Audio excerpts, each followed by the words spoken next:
Do Yeah. you want to move on and talk about the price of prison phone calls?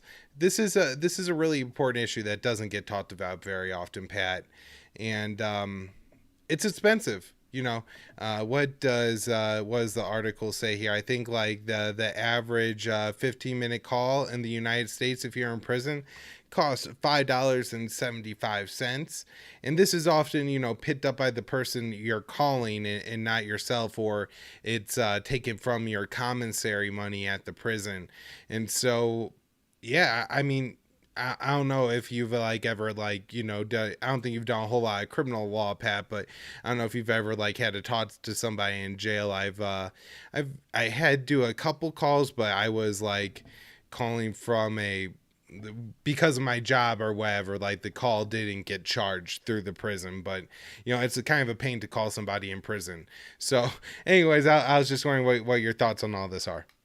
Yeah, most of the representation I've done, I physically went into the jail and spoke to my clients. So I haven't done a whole lot of calling people in prison.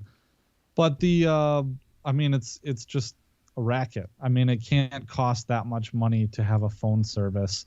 And if it does cost that much money to have a phone service, then you have a serious problem.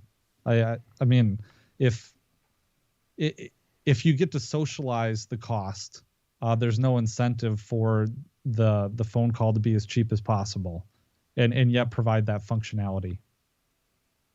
Yeah.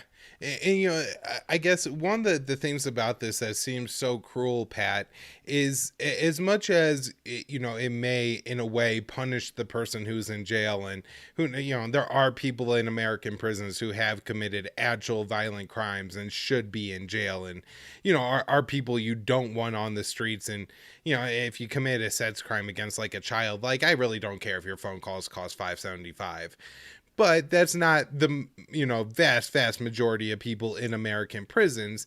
And even in that person's case, sometimes the phone call is more for the person on the receiving end who hasn't committed a crime or anything like that. And so in a lot of these cases, some kids doing like a year or something for selling drugs, and the phone call, I'm sure, is more for his mom than he is for him, right? Like she wants to hear from him, and alleviate her anxieties about like how things are going for whatever's going on, to talk to her baby and everything.